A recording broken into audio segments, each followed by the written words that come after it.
Tujuan konseling pranikah dan prakonsepsi adalah mempersiapkan pasangan untuk pernikahan dan kehamilan yang sehat secara mental, fisik, dan psikologis melalui pemeriksaan kesehatan, analisis potensi masalah, dan edukasi.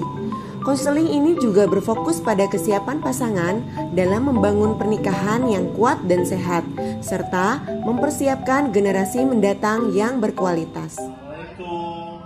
Salam. Silakan duduk, Pak, Bu. Perkenalkan, Pak, Bu, nama saya Bidan Mega. Ada yang bisa saya bantu? Bu, saya kesini mau konsultasi untuk menikah. Bulan depan saya akan menikah sama suami saya. Oh, begitu. Punten, sebelumnya nama Ibu siapa, Bu? Astri, Bu Astri. Nah, kalau nama Bapak? Oh iya, berarti Pak Faid dengan Ibu Astri. Pak, Bu, di sini ada persiapan pranikah ya. Ada persiapan fisik atau pemeriksaan kesehatan, kemudian juga ada persiapan gizi, screening imunisasi PT, kemudian juga cara menjaga kesehatan organ reproduksi, persiapan mental, umur, dan ekonomi, kemudian juga tentang kesetaraan gender, tentang tindak KDRT, selanjutnya juga tentang persiapan kehamilan dan juga KB. Untuk persiapan fisik sendiri atau pemeriksaan kesehatan, di sini ada pemeriksaan berat badan, kemudian tinggi badan, lingkar lengan atas, tekanan darah ya. Dan untuk pemeriksaan berat badan dan tinggi badan, nanti untuk mengecek nanti indeks massa tubuhnya, apakah berat badan dan juga tinggi badan Bapak dan Ibu apakah sudah sesuai atau tidak. Nanti kan untuk persiapan kehamilan ya. Selanjutnya ada juga nih pemeriksaan laboratorium untuk nanti mengecek penyakit tertentu ya. Di sini ada pemeriksaan triple eliminasi. Mungkin Bapak Ibu pernah mendengar tentang triple eliminasi?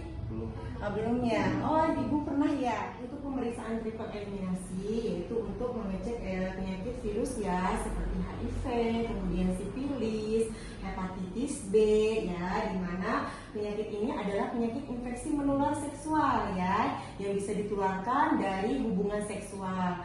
Selain itu juga INS ini bisa diturunkan nanti ke anaknya juga ya. Ini juga bisa mengakibatkan nanti bayinya bisa lahir berat badan rendah, kemudian juga bisa mengakibatkan kelahiran prematur ya, kerusakan otak, bahkan kematian. Selanjutnya ada pemeriksaan HB atau hemoglobin ya. Ini tuh untuk mengecek nanti apakah terutama ibu nanti mengalami anemia atau tidak ya. Karena kan nanti untuk persiapan nanti hamil ya. Selanjutnya juga ada pemeriksaan golongan darah. Untuk golongan darah, Bapak Ibu apakah sudah tahu golongan darahnya? Belum. Oh, kalau Ibu sudah tahu golongan darahnya apa, Bu? Oh, kalau Bapak belum? Belum. Oh, belum tahu. Nanti bisa sekalian dicek ya, Pak ya. Ini juga ada beberapa penyakit nih, Pak, Bu ya, yang mesti diwaspadai ya. Pertama, penyakit malaria ya. Penyakit malaria itu adalah penyakit yang disebabkan oleh nyamuk ya, dan ini bisa berakibat terhadap nanti kejadian anemia atau kurang darah ya. Selanjutnya juga ada penyakit diabetes ya, atau penyakit gula darah ya. Dan ini juga nanti akan berdampak nanti pada bayinya. Takutnya nanti bayinya nanti bisa lahir besar, kemudian juga bisa berdampak nanti terhadap proses persalinannya. Kemudian juga ada TORCH ya. TORCH ini adalah penyakit infeksi yang disebabkan oleh virus ya. Dan untuk TORCH ini bisa nanti mengakibatkan ketidaksuburan Bu, dan juga kecacatan pada bayi atau janin ya. Makanya harus diperiksa ya. TORCH ini juga bisa ditularkan dari proses masakan yang kurang matang atau yang tidak matang. Kemudian juga bisa dari makanan yang terkontaminasi oleh kotoran, baik itu kotoran kucing, anjing, ayam, atau burung. Untuk selanjutnya ada penyakit thalassemia ya. Thalassemia ini adalah penyakit kelainan sel darah merah akibat kekurangan protein ya. Jadi di sini sel darah merahnya itu mudah pecah sehingga bisa berakibat terhadap kejadian yaitu anemia berat ya. Mari Bapak Ibu kita lakukan pemeriksaan fisik dulu ya, sama pemeriksaan laboratoriumnya sebelah sana. Selanjutnya kita melakukan pemeriksaan fisik yang terdiri dari pemeriksaan tinggi badan, berat badan, lingkar lengan atas atau lila, lingkar perut, tekanan darah, dan pemeriksaan laboratorium. Berikutnya kita jelaskan hasil pemeriksaan, dan jika hasil pemeriksaan normal, kita dapat melanjutkan konseling dengan persiapan pranikah lainnya. Selanjutnya di sini juga ada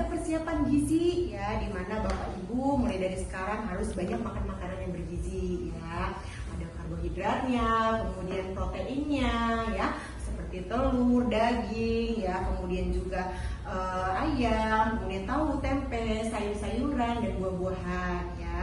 Terutama nih untuk ibu mulai dari sekarang sudah minum tablet tambah darah ya, dan juga asam folat. Untuk apa sih? Untuk nanti persiapan kehamilannya ya, biar nanti bayinya juga nanti dapat nutrisinya secara maksimal ya. Selanjutnya ada imunisasi TT ya. Imunisasi TT, Bapak Ibu apakah pernah mendengar tentang imunisasi TT? Pernah. Oh pernah ya. Iya. Ya, saya jelaskan lagi ya Bu ya. Imunisasi TT di sini adalah imunisasi untuk mencegah penyakit tetanus toksoid ya. Nanti ibu juga akan disuntik ya untuk imunisasi TT ini ya. Dan ini pemberiannya itu harus 5 kali dosis ya, dengan minimal pemberiannya itu dari TT1 ke TT2 itu jaraknya 1 bulan ya.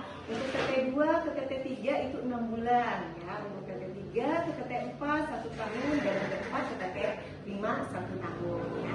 Ibu waktu sekolah pernah disuntik TT ya, berarti nanti ini disuntik lagi ya Bu ya. Berarti nanti suntiknya nanti di bagian lengan sebelah kiri ya. Berarti nanti status TT ibu nanti TT3 ya. 1 tahun kemudian nanti bisa disuntik lagi untuk TT4. Tapi tidak ada efek apa-apa kan? Insya Allah tidak ada efek apa-apa ya Bu ya.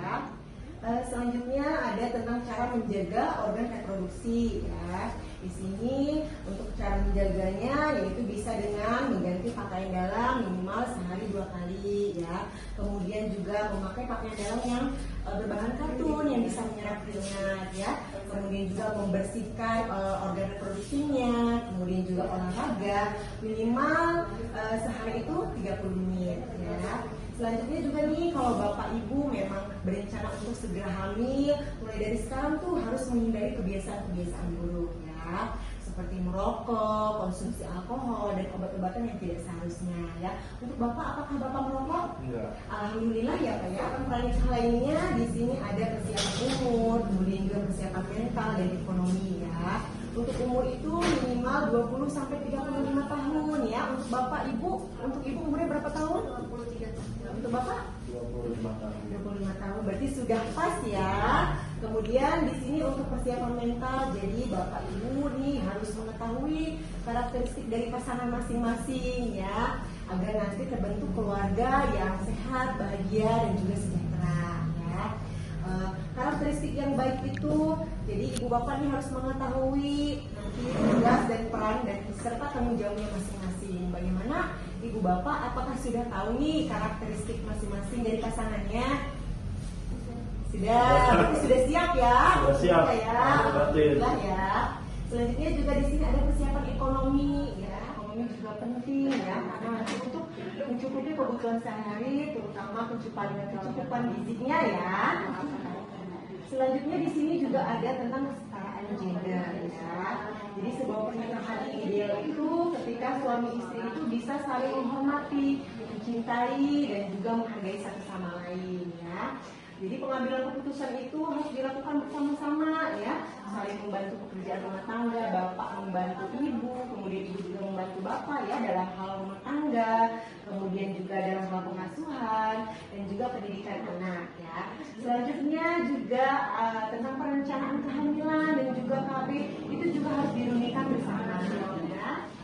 Selanjutnya juga ada tentang tindak KDRT ya Pak ya. Di sini juga jangan sampai ya nanti dalam rumah tangga kita terjadi tindak KDRT.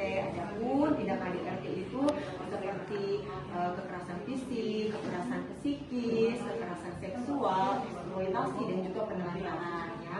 Jadi kekerasan fisik ya seperti menampar, kemudian memukul ya, atau melakukan kekerasan secara fisik ya. Kemudian juga di sini juga ada kekerasan psikis ya, di mana kekerasan psikis ini seperti merendahkan pasangan ataupun mengeluarkan kata-kata yang tidak seharusnya ya, yang bisa menghina pasangan dan membuat pasangan tidak nyaman ya. Selanjutnya juga ada kekerasan seksual ya. Jadi kita tidak boleh tuh memaksakan pasangan untuk melakukan hubungan seksual di saat yang tidak tepat ya. Selanjutnya juga ada eksploitasi ya. Jadi kita tidak boleh untuk memanfaatkan ataupun memperdagangkan ataupun memperbudak pasangan ya. Selanjutnya juga ada penelantaran ya. Jadi misalkan Bapak tidak memberikan nafkah lahir batin atau sebaliknya gitu ya. Juga misalkan untuk melarang pasangan untuk bekerja ya. Bapak Ibu apakah sama-sama bekerja? Sama-sama bekerja. Nanti suatu hari nanti setelah menikah apakah mau sama-sama bekerja atau mau ada yang berhenti? Apa sudah didiskusikan? Bagaimana? Oh berarti mau sama-sama bekerja ya Kak ya? Nanti kerja di tingkat KDRT ya. Ini ada beberapa solusi nih. Bisa memang jika masalah itu dapat diselesaikan oleh Bapak dan Ibu ya secara pribadi itu ada baiknya ya. Tapi jika memang tidak bisa diselesaikan berdua, kita bisa mencari pihak ketiga sebagai mediasi ya. Itu bisa teman ataupun kerabat ataupun orang tua ya. Kemudian juga bisa konsultasi ke psikolog atau ahli hukum ya. Sedangkan jika terjadi tindak kekerasan fisik itu bisa kita melapor ke polisi ya untuk mendapatkan visum ya dari dokter atau ke P2 TP2A ya atau perlindungan wanita dan juga anak. Itu bisa tuh melapor ya. Mudah-mudahan tidak ada kekerasan ya Pak Bu untuk persiapan kehamilan dan juga keluarga berencana atau KB. Untuk Bapak Ibu bagaimana setelah nanti menikah apakah mau langsung punya momongan ataukah menunda kehamilan? Langsung Ibu juga mau langsung gitu ya. Alhamdulillah ya. Berarti nanti kalau memang nanti langsung punya momongan, kalau ibunya sudah merasakan tanda-tanda kehamilan seperti tidak menstruasi, kemudian juga ada mual muntah, segera ke fasilitas kesehatan ya Bu ya, biar nanti segera mendapatkan vitamin ya. Tapi kalau misalkan nanti mau menunda, nanti ada beberapa kontrasepsi nih yang bisa dipakai untuk jangka pendek, ada pil, ada suntik, kemudian ada kondom ya. Sedangkan untuk jangka panjangnya ada implan, ada IUD dan alat kontrasepsi ini jika memang ibu langsung punya momongan nanti bisa dipakai setelah melahirkan ya. Bagaimana Bapak Ibu, apakah penjelasan saya sudah jelas atau mungkin ada yang mau ditanyakan? Ya, sudah jelas ya Bu ya Pak. Baik, saya doakan ya Pak, semoga nanti pernikahannya lancar. Mari Pak Bu, saya angkatkan kalau imunisasi untuk imunisasi teteh cantik ya.